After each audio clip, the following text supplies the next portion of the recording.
All right, everybody, we're all set up here for episode number 9 of the Setup Podcast. Today we're going to be looking at the NFC North, continuing on with our division preview, followed by some NBA in-season tournament talk with the bracket pools getting released the other day. We're actually watching the All-Star game right here, right now. We'll probably recap a little bit of the Home Run Derby that I definitely watched and give a little insight on what we're seeing here during the All-Star game. Additionally, we're going to do our NBA point guard rankings going into next year, and we will finish with the draft of people we would trade lives with. It's going to be interesting to see the picks we got going on there. Yeah, definitely have to be some interesting picks there, but yeah, I'm excited for it. Nevertheless, I'm very excited for it. Yeah, starting off with some football, obviously, because we're in the dead period of sports in the middle of July. There's no real sports going on, so we might as well look at some of these divisions. I'm going to start with the Green Bay Packers, probably the team I have coming in last in this division as of right now. I mean, they probably suffered the biggest loss in the entire offseason in Aaron Rodgers. Obviously, they get back a little bit of draft capital. Jordan Love has a little bit of playing experience, but not much. I think it was hard for them to prepare for this type of offseason, not really knowing the future with Aaron Rodgers.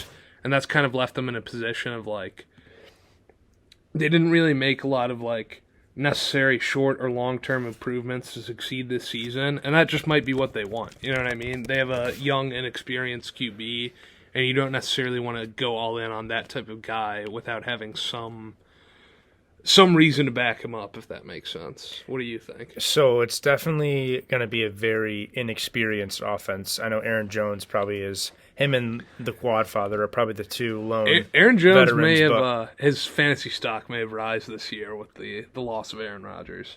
Yeah, that's for sure. I think the defense will still be pretty good, pretty solid. I think Jordan Love's going to pan out to be pretty well equipped to lead them. I think sitting behind Aaron, maybe we could see a Aaron sitting behind Brett Favre situation. Kind of a bold prediction there, but who knows? I think, the receiving core is very talented. They're very, very young. We can see, I know Christian Watson's probably got crazy talent. Can be a premier receiver. Dobbs, Romeo Dobbs as well. But that's my biggest thing with them, though, is I don't feel like you can kind of throw everything out the window with Jordan Love if he doesn't succeed this year, because he's not really in a position, based on what you've put around him, to play successfully in their offense. I mean, your wide receiver one is Christian Watson, who had a good 4-game stretch last year, and outside of that, he's not really proven. Romeo Dobbs was good at times. They lost Allen Lazard. They lost Randall Cobb. Maybe those guys aren't elite receivers, but they're at least some type of veteran receiver that you can rely on if you're a young quarterback. You know what I mean? We've seen it with a lot of guys, right? Josh Allen gets Stephon Diggs, he becomes elite. Joe Burrow gets Jamar Chase, he's an elite quarterback. I mean, Patrick Mahomes is Patrick Mahomes, but he still has the best tight end of our generation. Kirk Cousins gets J. Jeff. Another good point. I mean, I think the defense didn't really change that much. The offense took the biggest hit, that's for sure. It's sniffing, 7 and 10 to me? What is it? I'm thinking 6 and 11, 7 and 10 around there. If gun to my head, I'm going 6 and 11. Though. Yeah, I don't know. I don't know how this is going to end up working out for them. For what we did see of Jordan Love last year, he did look pretty good. I don't know. He looked good at times. Here's what I'll say. A lot of QBs over the years have benefited from sitting a couple years, one if not two, and coming out of that situation and playing elite. Like we saw Patrick Mahomes sat behind Alex Smith for a season, and he was the MVP the following year. Mm-hmm. And no one could have predicted that. If somebody took a future on Patrick Mahomes to win MVP in 2018, they're a very rich man right now, I'll tell you that much. Yeah, I would say the only two premier quarterbacks that didn't really go through that were Burrow and Allen, but they both kind of had their own growing pains in and of itself. Even Jalen Hurts. Exactly, yeah. He sat a year. He played okay. You go and get him A.J. Brown the season following, and look at him. He's an elite quarterback with elite weapons. Mm-hmm. So, I mean, I think the North is very, very happy that now the Packers' time is up. Yeah, if you're a Bears, Lions, or Vikings fan, it kind of feels like you've been you've been dischained from a very long prison sentence, so to speak. But moving on here, we're going to take a look at the Bears. They might be the most active team of this offseason when you look at all their additions. They bring in Donta Foreman, who was a pretty solid runner for that Panthers team at the end of last year. Obviously, you get DJ Moore in the trade for the number 1 pick as well. Nate Davis, and solid experienced guard from the Titans. Someone who can run block very well. His pass protection isn't as good, but with a quarterback like Justin Fields, it kind of benefits to have more athletic tackles and guards. On top of that, Tremaine Edmonds is a solid middle linebacker to shore up a defense that struggled at times last year. I think the biggest thing for them is they felt like they were able to commit to Justin Fields, and that put them in a position to get a haul for that number 1 pick, which will set them up very nicely for the future. Even if DJ Moore isn't your long-term number 1 receiver option, you have a host of first and second round picks where you can go and find that type of player. You know what I mean? I think you definitely need to see a huge Justin Fields step up year, which I believe you will get. There's no excuse for him now. He's got talent all around him. He's got a better offensive line. I know they wanted to address that specifically, drafting Darnell Wright first round with their first pick. I forgot about the defense. The defense is definitely loaded up and filled up this year for them. I have some questions about their secondary. They kind of had a more so of a growing pains type year from all accounts. For sure. I really don't know. I could see them on par with the Packers. I don't know. I want to believe in this team. They got PJ Walker in case Justin Fields gets blown up and injured because of him running all the time. I don't know. I'm not the biggest believer in this Bears team, but I also would not be shocked if they end up playing to second place to third place type finish in this division. No, I totally get what you're saying. Here's the thing with the Bears, right? Justin Fields not a proven passer by any means, but we've seen what he can do with his legs and how he can impact a game, right? I like the route that the Bears have gone because even if you take all these investments you've put towards your young QB, you've said you believe in him, even if he goes out this year and he's still not the type of player you want him to be, he has another year to kind of develop, and if that doesn't work out, guess what? You're sitting on the Carolina Panthers first-round picks for the next 3 seasons, and you couldn't go out and draft that type of guy. I still can't believe that deal. Ryan Poles is doing a great job. That was a fleece job. And Robert Tonyan actually trading sides to a fellow NFC North team. He's now backing up tight end. A lot of tight ends moving around there. Hawkinson's moving around. I forget what the guy's name was. Yeah, Tonyan, and then I don't know. I just feel like they've done everything they can do to be successful in a division that's pretty much right for the taking at this point. So I don't think they'll be the best team in this division by any means, but I like their direction more than anybody else. I do as well. Definitely a rebuild year last year, so now looking for a better year this year. But absolutely.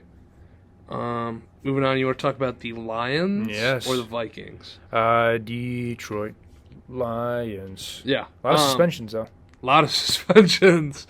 Safe to say there'll be no more gambling in the Detroit Lions locker room. No, there will be no cards played on the planes either. I'm not risking anything. Yeah. One of the biggest additions, I think, for them is C.J. Gardner-Johnson from the Eagles last year. Their secondary was really poor, and I felt like their lack of secondary help on top of just inability to stop the ball carrier up the middle is what left this team playing in a lot of close games. I mean, if you look at their offense, efficiency metrics, yards per carry, the type of completions they were having downfield with Goff, Amon-Ra, even Jameson Williams down the stretch at some points, it was an elite offense, whether or not you choose to believe that. Like, this offense was very, very good. It was. There's nothing proving otherwise. High scoring as well. High scoring for sure. And they played in a lot of one-score games. I think, looking back at it, there was a statistic that said if every one-score game was the opposite outcome, the Lions would have had the exact same record, which means basically every game they played in was a one-score game, right? So They go out and get C.J. Gardner-Johnson, a draft pick I like a lot. They draft a middle linebacker with their second first-round pick that I think was a bit of a reach. And a lot of people said the same thing about the Jahmyr Gibbs pick. But you can tell these executives for the Lions are super confident in their picks. A lot of people made fun of them, but they love their picks. I mean, you see the war room during draft day. I think, obviously, Bijan Robinson is the bell cow of that draft. But they were super high on Jahmyr Gibbs, and he's going to affect their offense in more than one way. He's an elite pass catcher, a very good runner at times, and Jared Goff had a super underrated season last year. I think the combination of Goff, Amon-Ra, Gibbs, a pretty solid O-line. I mean, this offense is going to be just as good as it was last year. It's just a question of whether or not their defense can keep them in games. Yeah, that's for sure. I also like the David Montgomery move just so that, it'll give a little bit of a safety cushion. It's insurance, you know what I mean? It's good insurance. It'll give a little bit of a safety cushion for both running backs because, David Montgomery is, I'd say, fairly injury prone, though can be very effective. I know Gibbs can probably offer you as a 3-4 down back as well. So, obviously, they will be without Jameson Williams. I think this team's very good. I really like the defense. The Jack Campbell pick was, I think, a good pick. I obviously know we talked, but it was debated on. But is Dan Campbell is he the guy you think that can lead this Lions team to win this division? For sure. I mean, did you watch Hard Knocks at all last year? I did not watch it at all. No. He seems like a very believable, genuine person, and it seems like the team believes in him a lot. I mean, from top to bottom, does this roster seem like a 9-8 team last year? It didn't to me. I think he gets the most out of his guys. I mean, he had Jamal Williams rushing for 13 touchdowns last year. Jared Goff having a career year as well with limited weapons. I like the leadership and the amount of confidence they have in their team, right? Mm-hmm. Some, myself even, might even say running back and inside linebacker are two of the lesser important positions in football right now. But those were holes they needed to address, and they got their guys, and they did it well. And if it pays off, they look like geniuses. If it doesn't, they look like morons. Mm-hmm. And they're okay with living with that. And that's why I like the Lions a lot coming into this season, because I think they play a more aggressive and a more confident brand of football than probably anybody else. Not in the NFL, in the division itself. Yeah, that's for sure. I think now what I want to see most from the Lions is last year there was none of that expectation. You were still quite building.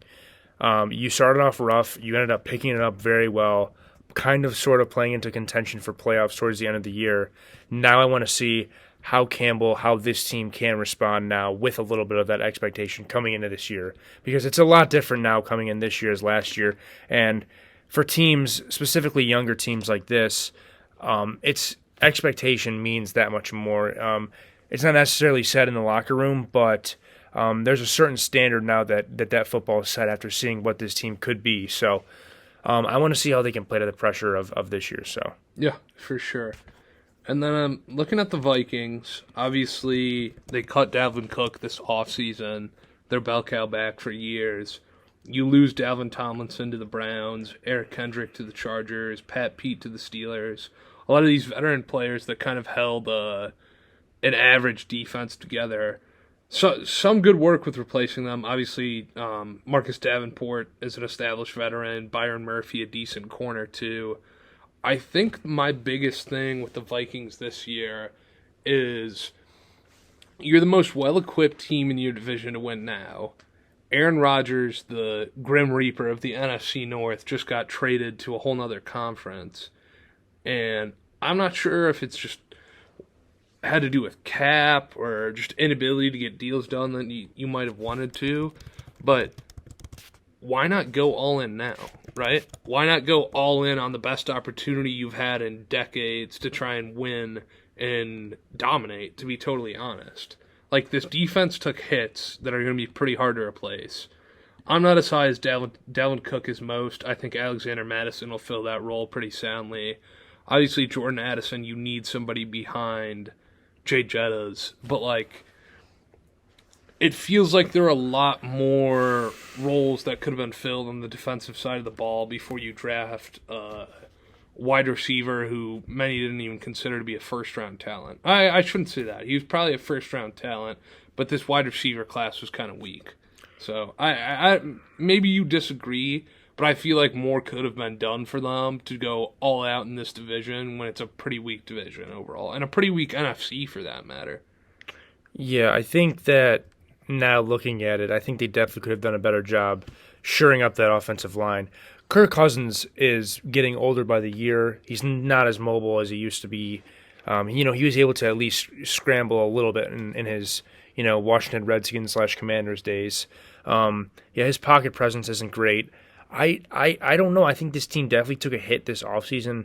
The Jordan Addison pick confused me. It's going to be good, though, having someone else besides Jay Jettis because everyone's going to be on top of him. Alexander Madison, the career backup running back, is finally getting his shot after so many weeks when Dalvin got injured. An all-time fantasy handcuff for many years. Yeah, the pickup player when Dalvin goes down. Yeah, go ahead. I'm sorry. I don't like the moves that they made. I really don't think they addressed a lot of needs. It seems like they lost more than they gained. Yeah, I mean, I could be wrong. Speaking more on the draft, maybe Jordan Addison becomes a T. Higgins, Jalen Waddle, Devonta Smith, elite wide receiver too. But I mean, just look at the guys who's drafted after him. Deonte Banks out of Maryland. They could have benefited more from a corner. Mekhi Smith, an elite D tackle you replaced Allen Tomlinson with. I mean, Miles Murphy and Brian Brees, two great Clemson pass rushers, and Nolan Smith, who might have been the steal of the draft for the Eagles, other than the other guy they got, Jalen Carter. Like, I'm not really sure what the direction was, because is replacing an aging Adam Thielen with Jordan Addison more important than replacing your best run stopper, your best corner, your best linebacker, et cetera, et cetera, et cetera? They're still my picks to win the division, but there's three teams who seem a hell of a lot hungrier and ready to win this division than they are. I think this division is going to be so much closer than I originally thought before taking a look at this. I thought it was more so top-heavy, but after looking at these rosters, I mean, I also know last year the Vikings were a team that just performed extremely well in tight games. I think they would have been like damn near undefeated if it was a one possession whatever. Yeah, if they won their one possession game. And it's just I don't know. There's no way that you can get as fortunate as last year. That never ends up happening. Another thing with last year, going into like week 15, they were the only team with they were the only above 500 team with a negative win differential in like 50 years or something like that. They played a lot of close games that were pretty lucky in hindsight. So you just kind of got to be real with yourself when you're a team that's playing in a lot of close games. A lot of times those can go the other way, and you don't really benefit from going back into the next year just saying, oh, our division got worse. We don't have to make a lot of improvements. It seems like maybe outside of the Packers, who obviously lost their star quarterback for the last 15 years, this team did the least to help themselves improve. I think this is going to be a lot closer than usually, people seem when first looking at this, because we could have 3 8-9, 9-8 teams. You know what I mean? Because just looking at these divisions, this one is one of the more tough ones. I think this is more. I think now this next year where I can see it be more like the typical Giants, Cowboys, Eagles division usually is. Just for sure, so much closer. You never really know. A lot of average football being played. But moving on, we're going to talk about the recently announced in-season tournament pool brackets. I know it's kind of confusing, so anybody in our audience who might not understand, basically how it works is there's 6 pools. Each team will play 4 designated group pool games, the 4 teams that are in your pool. 1 game against each opponent in your group, with 2 games at home and 2 on the road. And then the results of those cumulative games in your group play games will determine who makes it on to the next round, in which it'll be, I believe, the winner of each 4 pools plus the 2 highest teams in each conference outside of the winners. Mm-hmm. So, quick thoughts here. I'm going to run through each pool, and you give me your winner. Okay. West Group A. Grizzlies, Suns, Lakers, Jazz. I'm going Suns on that one. Oh, Blazers too. Yes. I'm going Suns on that one. All right. West Group B. Nuggets, Clippers, Pelicans, Mavs, Rockets. Nuggets. Okay. West Group C. You got the Kings, Warriors, Timberwolves, Thunder, Spurs. Give me the Kings. I don't hate that pick. Give me Sacramento. And then in the East, Sixers, Cavs, Hawks, Pacers, Pistons. Give me the Cavs. Sixers don't perform well till late. Looking at Group B, the Bucks, Knicks, Heat, Wizards, Hornets. The Bucks. Go with the Bucks on that one. And then I think this might be the easiest pool by far. This looks like a cakewalk for the Celtics. Yeah. Celtics, Nets, Bulls, Magic, and Raptors. Yeah, that's an easy Celtics right there. Yeah. Very easy Here's Celtics. my only thing. I like and agree with a lot of your picks, but in the middle of the regular season, I could see a lot of these pools being decided by, like, injuries. Like, I could see, like, Porter Jr. or Murray being out, or, like, Kawhi or Paul George, and maybe, like, the Pelicans and the Mavs win this group, or something of the same nature in, like, I mean, this yeah, group it's here. it's impossible to tell with injuries. It's not. I'm interested to see if the players are going to take it seriously enough, like the playoffs, where it's like, I'm going to play, it's for some type of reward, I'm going to play, or it's just going to be treated like another regular season game. Because there's no way Kawhi Leonard, Damian Lillard, Anthony Davis, those type of guys are playing in pool games if the incentive isn't enough for them to give a crap about it. You know what I mean? What did they even say the incentive was? So obviously you get a trophy, it's like a new award or whatever, and then it's up to $500K in player bonuses per player. That's great. I don't know. $500K in Here's the player thing. bonuses Here's the thing. when Dylan Brooks is getting $20 million. If you're LeBron James, is that going to matter a lot to you?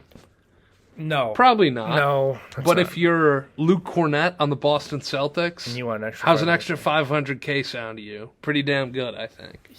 I mean, yeah. And honestly, that's going to be a team building camaraderie type tournament. You know, It's going to be interesting to see if some of those superstars play for the lower salary guys. Yeah, exactly. When you're a lower salary guy, you're like, hey, KD, what the hell? I want an extra $500K. Yeah. I'm not as fortunate as you are. That's my prediction. I'm going to go Suns, Pelicans, Thunder, Cavs, Knicks, Celtics. okay.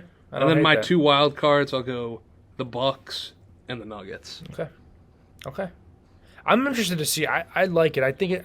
I know there's a lot of skeptics about how this is going to go, but I think it's an easy thing to hate on, though. People hate what they haven't experienced or seen before. I'm telling you, though, college does this, and everyone likes it when college does this. For sure. It's just a mixture of so many games going on at the same location, and it's like, oh, okay, cool. Donovan Mitchell and the Cavs played on this court 20 minutes ago, and then you got this people playing right after. It's cool. It's a good atmosphere. I think it's just all really going to depend on how much the players decide to care about it, you know? Like, I'm not sure. I know the finals being held in Vegas. Hopefully people don't clown it like they did the bubble being at a neutral site, but we'll have to wait and see. So I'm trying to see, when is the first game of the NBA regular season? I think like October 20th-ish. Okay, well that doesn't help. October 24th, so I mean, I think it ends the finals on Christmas Day, I believe. Okay, good. Because, I mean, I was going to say, I would have maybe wrapped this tournament around more at the new year to get guys to care closer towards the end of the year. But then that's also when the peak of injuries sort of hit. I want to see the guys actually care. I think they will. I hope will. So. If they do, it's going to make for a lot of exciting stuff to talk about on the Setup Podcast. Exactly. I'm excited to watch it, too. I'm excited to watch it. I'm sure come November 1st, it looks like it begins on November 3rd, you'll be hearing our predictions for the in-season tournament. 100%. But because we'll know injuries at that time because we don't know it now. Staying on NBA, we are going to run through, kind of like we did with some of the NFL skill positions, we're going to run through our point guard rankings going into the 2023-2024 season. Mm-hmm. You want to start us off at number 10? So, going with my number 10, a little bit of a homer pick, Darius Garland. at my number 10. He did not make my list, unfortunately. He's 11 or 12 for me. The two guys I had 11 and 12 were, in whatever order you want, Garland and Halliburton. Okay, so mine's going to be projecting for next year. I think DG can definitely take a step up, specifically after taking some heat last year in the playoffs from not necessarily performing that great. Working on it in the offseason, him and Donovan Mitchell had a full season together. He had more shooters. His assist numbers will be up. A little bit less pressure on him when Donovan's not playing. I think you'll see more of a 21-22 type Darius Garland. Yeah. Number 10 for me, a lot of players talk about how underrated he is.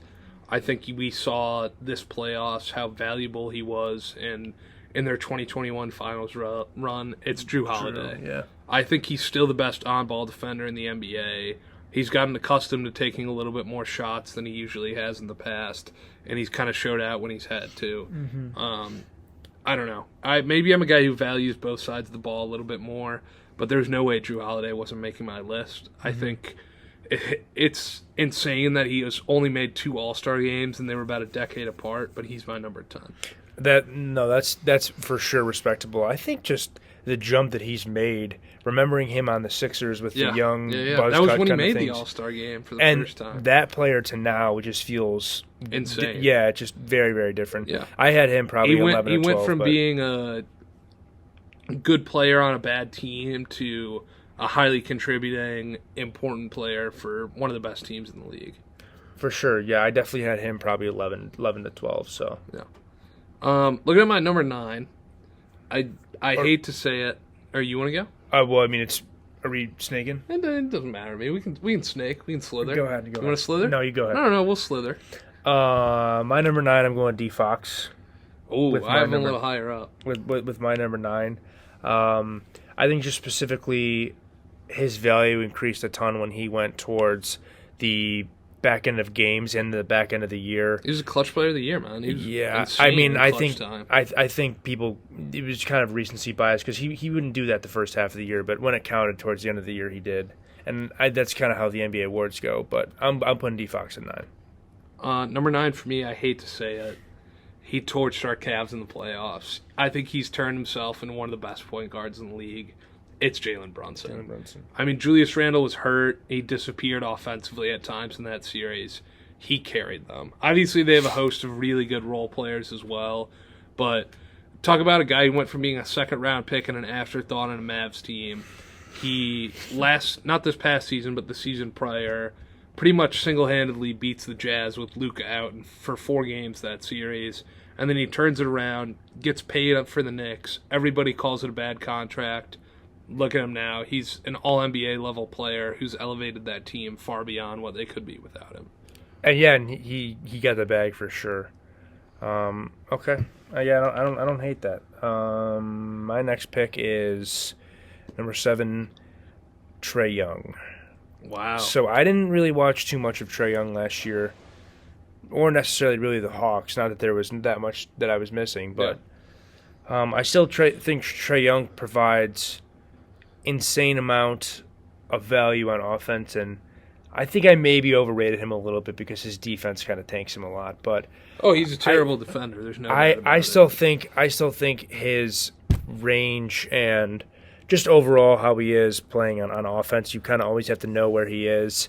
Yes, he's a fouls merchant, but I just think he provides to be very effective as a point guard. So yeah. I think after the season, there's no reason this guy shouldn't be on this list. If it weren't for injuries, he would have been on here sooner. It's Jamal Murray.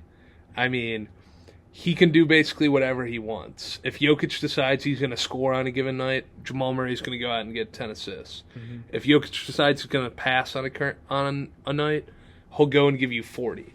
He's one of the premier playoff players of his generation so far. Mm-hmm. I mean, there's not a lot of guys as young as him who have had the type of performances he's had in such a short career. I mean, I point to Donovan Mitchell, Luka. Those are the type of guys who are playing as good as Jamal Murray does in the playoffs. Yeah, for sure. And now he's a champ, and he may have been sooner if it weren't for injuries. My lack thereof of the NBA playoff viewing spaded my opinions on Jamal Murray. He's definitely up there now for sure. Going with my number 6, we already mentioned him. I rated I think him we're a on bit higher. 7. Well, I said my 7 with Trey. Then you said your 7. No, I said we're my 8. I went Drew, Brunson, Murray. 10, 9, 8. Oh, well, I'm on my 7. Yeah, we're on 7. I know, but you said I think we're on. You said it. You said 6, then I said we're on 7. Okay, I'm going with Jalen Brunson. We already said him. Just go. All right. Number 7, I've got the fat boy, the trade request king himself, and that's James Harden. I mean, he did have 2 pretty good games against the Celtics in the playoffs. He wasn't great in their first round series against the Nets. They played a lot of those games close. But it's hard to not have him on this list. He can score at will, he can pass at will, create shots for other players. Maybe it's a little bit of bias because I hate James Harden, but he didn't make my list. Or he didn't make it too high up on my list, I should say. Mm-hmm. So going with my next pick, so I don't have to worry about the number, I'm going with probably a little overrated him here, and Max knows I'm a big guy upon him for next year. I'm going Tyrese Haliburton. This is a really, really bold pick, specifically because I put him within my top 5, 6. But I think his ability to move the ball is unreal. He's going to develop his handle even more this offseason. I just think he's a total ultimate, full tool player.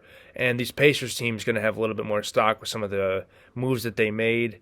I know specifically I don't like it as a Cavs fan, but I think Halliburton's primed for yet again another All-Star year. So for sure, he's a great player. I just think the guys who I put above him are a little bit more proven. And one of those guys who you already talked about, De'Aaron Fox, my number 6, clutch player of the year. Him and Sabonis were elite. They were both All-NBA players for the Kings this year. There's not much else to say. I think his creation ability is on par with guys like Garland and Halliburton. Obviously, those guys, they're not fully developed, so they have a little bit more ceiling yet to untap. But De'Aaron Fox was one of the best point guards in the league last year, and that's why he's number 6 on my list. Okay. So now moving on to mine, I have James Harden. I just think I was ultimately impressed with kind of the bounce back year he had last year. I think that was one of the real first seasons he's had where he's accepted that second role on a team. I think he kind of had a little bit of issues with it in Brooklyn because they didn't really know. It was just a mess in Brooklyn. But just I think that whole scenario in which James Harden was supposed to be that guy and he necessarily wasn't. He realized his role this year and he played to it a lot better. The Sixers just looked ultimately better with him playing that role. His assist numbers were up like his assist leading season with the Rockets. So yeah, I'm going with James Harden with mine. Next one. I like it. I'm a little bit higher on Trae Young. He's my number 5. I think he's one of the most slandered guys in the NBA that as of late. He's still an elite creator. Obviously, we talked about how terrible he can be on defense at times. Mm-hmm. But I think his offensive ability outweighs that of Harden at this point in his career. De'Aaron Fox isn't as good of a shooter. Jamal Murray, I don't think, is as good of a player yet. I think he's still an elite point guard, and I think people forget that he led them to a conference finals 2 years ago with virtually no other help on that team. Mm-hmm.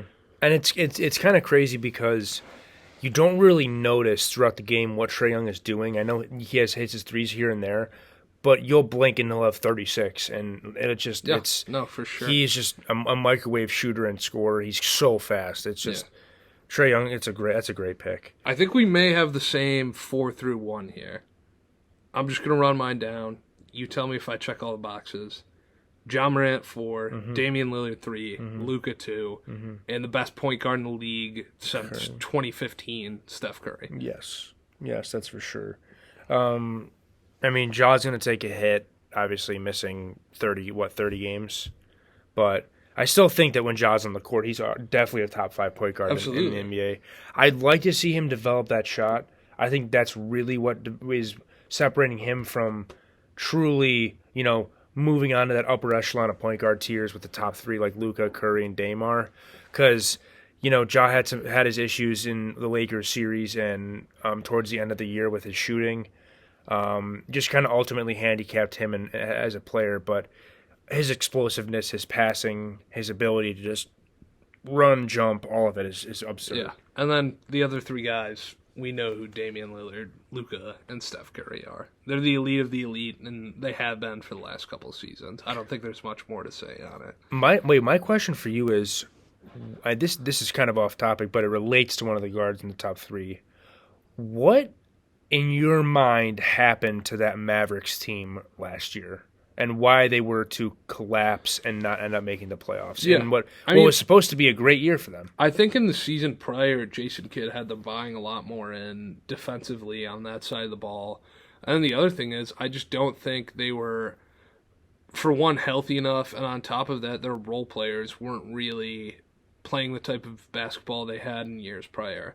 Like Reggie Bullock and Tim Hardaway Jr. weren't elite shooters for them down the stretch. Luka is kind of forced to make a lot of bad shots and split decisions that might not pan out for them. And on top of that, where was their rim protection? Dwight Powell and Maxi Kleber out for the entire season, and even when they're healthy, they're not good rim protectors. Christian Wood doesn't play a lick of defense. Still unsigned, too. Yeah, still unsigned. I don't know how. It's the proof's in the paper. Look how bad he was for the Mavs. I mean, they signed JaVale McGee to a 1-year deal, and he wasn't any good for them either. Like, they had no type of inside presence, and hopefully that's addressed with Rashawn Holmes and Derek Lively Jr. You know I was high with that Lively pick. Yeah. I just think it was crazy because you see them bring in Kyrie, and you think there's going to be a tear coming up here, and it didn't work out that way at all. It never. They missed the playoffs. It's absurd. But anyways, you want to talk a little bit about the home run derby last night as we watched the AL take a 1-0 lead here in the All-Star game? Yeah, so derby was kind of interesting last night. Interesting setup with how the cameras, the whole home run derby was. I saw a lot of complaints on Twitter about I saw a lot of people complaining that you couldn't really see the ball going to the stands. And yeah, the national anthem was over 3 minutes long. I know it was the guy who won American Idol, but they had this camera angle behind home plate, and I love that camera angle when it's a nighttime baseball game or it's nighttime of the home run derby because there's so many good moments and clips that happen from it. But when it's fully sunny and they have the roof open in Seattle, you can't see the ball leaving the player's bat. And they would have it on for like most of the time the player was hitting, and it just didn't make any sense because you couldn't see the ball. They also did a fantastic job with the graphics and hitting statistics with the players. It was kind of cool. I hadn't really seen that before in the home run derby. I know ultimately Vladdy took it home, but my pick before was Luis Robert Jr., who apparently got injured during the home run derby and is now today. He's not playing in the All-Star game right now. He was my pick. He looked great in the first round. He beat Adley. Adley switched sides while hitting in the home run derby. Pete Alonso had an absolute stinker, but I mean, how are you going to beat Julio's 41? Yeah. I don't know. I'd say it was one of the worst home run derbies, though, for sure. Julio's first round was amazing, but Mookie Betts hit, I think he hit 13. He hit like 11 or 13 home runs. I mean, he even was just down on himself knowing that he wasn't going to be great. Yeah, I think before the derby in his presser, he took his under on total home runs. Yeah, that final round was a little interesting. Randy was great. I liked Randy and Adolis. Randy was probably the MVP of the home run derby, even though he didn't win. But yeah. Nevertheless, it was good. But now moving on to this All-Star game, it is top four, 1-1. The batting average king, Luis Ariz, has his second hit and the same amount of at-bats now. Wish he could get his batting average moved up to 400 in this game. Yeah. But it's unreal. So the first run came from a Yandy Diaz solo home run, and then now Luis Ariz just hit in a old JD Martinez. So, I think this game's pretty interesting, but I'm waiting to see some Jose Ramirez love coming in here. For sure. Coming in here. Maybe Clase in the ninth. No, he didn't. Clase didn't go. Oh, that's right. Clase didn't go. He didn't go. But it was funny because last year he loved to be on camera. It felt like he was on camera every time in the home run derby.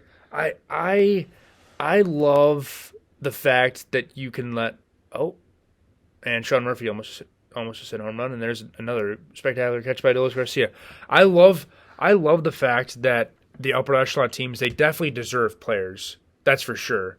And like, you don't see this in the NBA or the NFL, but I don't want to see the Rangers and the Rays versus the Braves and the Dodgers. Yeah, no, I totally get what you're like saying. you get what I'm saying. I'd rather see. I know it'd probably be lesser quality of baseball, but like the NBA, you don't really see that. Like that's like the Nuggets having Jokic, Murray, and MPJ all in the All-Star game. Yeah, if that makes sense. There is some problems with the MLB All-Star game. Like you said, a lot of times it's going to be just like two teams versus another two teams. And the other gripe I have is in the NBA, guess what? The San Antonio Spurs didn't have an All-Star last year, and for good reason. Yeah, just like the Detroit Tigers shouldn't have Michael Lorenzen pitching in the All-Star game. No, that's a fantastic point. It's just like I see the vision. You want your cities to be involved, and I think Rob Manfred in his mind is like, okay, if Detroit doesn't have a player, then we're missing out on all of Detroit's viewership. Like, no, people are still going to watch the game. If anything, it's more of a motivation next year to want to come out and play even better. It's just it's a lot of issues. I love the game. I just don't. I don't know. It's still good baseball. I know last year's game wasn't great. The year before it was pretty high scoring, but I don't know. I know the AL actually has won. I think was the last like 5 to 6 matchups, or maybe it could be 8. As well, but. I don't know. I think this little All-Star Weekend type deal, there's only 2 events. They need to add more events. For sure. A longest I don't know what it would be, but... I will say, though, I'm sorry I'm kind of going on that tangent here. No, but you're good. I will say, though, I like in baseball that they let the most entertaining factor of the sport, like, they exemplify it in the game. So, like, I get there's a dunk contest, but the best dunkers aren't doing it. Like in the MLB, hitting in the home run derby, it's like that's cool. Like from for sure. That's an outsider's perspective. It's like okay, the best players who can hit the most home runs are performing in this. Still, Piss Soler said no, but like the NBA or like the NFL, like I would like to see some different type of games played, and I know even the MLB, I like the longest throw from the wall to the home plate, fastest around the bases. Like wouldn't that be like NHL does that? Like that'd be cool for sure. I would love to see Bobby Witt versus Ahmed Rosario versus Corbin Carroll from home to home, sprinting around the bases, see who goes the fastest. It'd be cool. Sure. It would be cool. It'd be cool. Anything else to add onto that?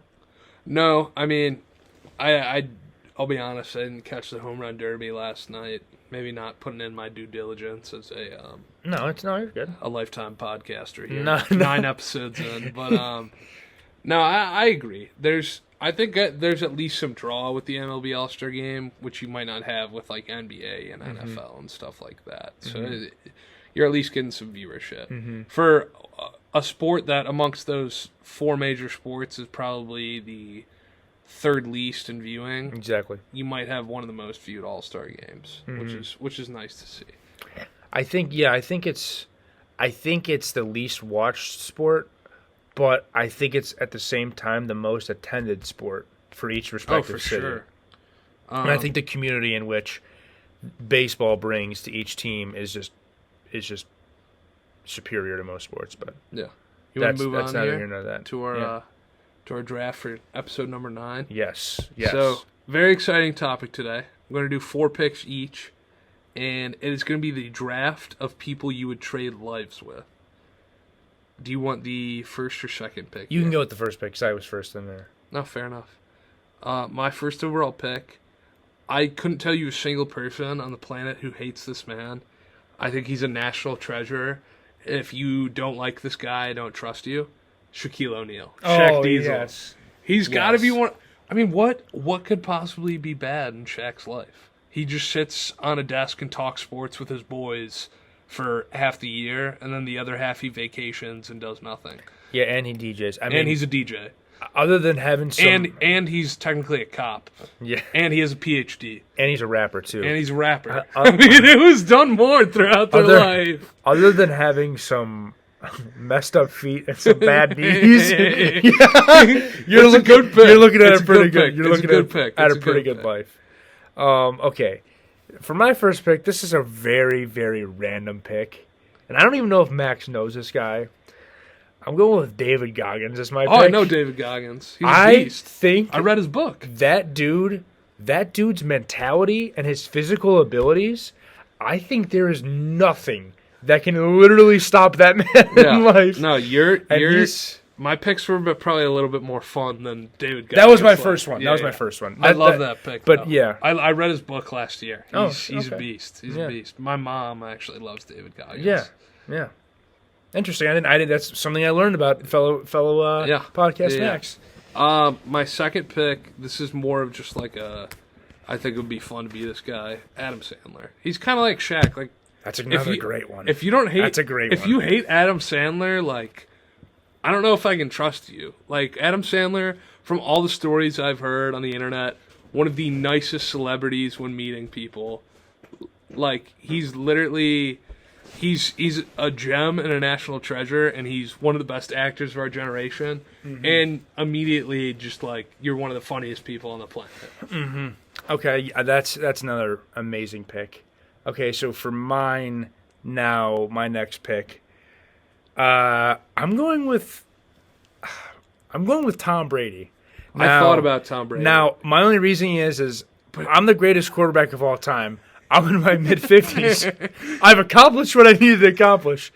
I got all the money in the world. Now I can just chill. Yeah. I know he's like Thanos after he snaps his fingers. He just sits and looks upon the grateful universe. A situation I would not want to go into Tom Brady's life is a muddy divorce. Yeah. That was the only thing that held me back. A muddy divorce with kids. I don't know if we're going to figure that one out, but subtract that away, Tom Brady's living. For sure. You do have to kiss your son from time to time. That's very true. Number 3, I'm not sure if you're going to call foul play on this one, but my third overall pick, I don't know how he could miss my list. It is Mr. Bruce Wayne himself, Batman. Oh! I mean, You're a millionaire. I can't say I would indulge in this, but we've seen Bruce Wayne. The Bruce Wayne side, he tends to indulge in the finer things in life. And on top of that, you're literally vengeance. I mean, tell me you wouldn't want to be vengeance. I mean, your parents did your parents did get murdered. Yes, but you're vengeance. Yeah. I mean, I guess you're vengeance, and you get to patrol the streets of Gotham at night and just be the greatest one-man wrecking machine in the history of the universe. I like that pick. I like that. Okay, I'm gonna go with my next pick. I'm gonna go with actor Chris Pratt. Now, the reason I say Chris Pratt is he's had the ability to act in every different facet of acting. He's been in funny movies. He's been in serious movies. And I've never met someone that has not liked Chris Pratt. I think he's got a lot going on for him, and it's just always been one of my favorite actors. So I'm going with Chris Pratt. It's a respectable pick. My fourth and final pick, I don't know really how it's still on the board. It should have gone 1-1, but I knew you wouldn't take it. If I could trade lives with any person, it would be God, because then I could just do anything. And wouldn't you want to be God? That's more than fair. If you're God, you can just be anyone. That's true. That's true. I guess that one that's kind of like that just kind of like sits with you, and it's like, huh? Yeah. I mean, I guess. Yeah. I don't know. We should. Maybe that's sacrilege, but I would be God if I could. Actually, no. That's probably a good thing. You want to be with God, whatever. But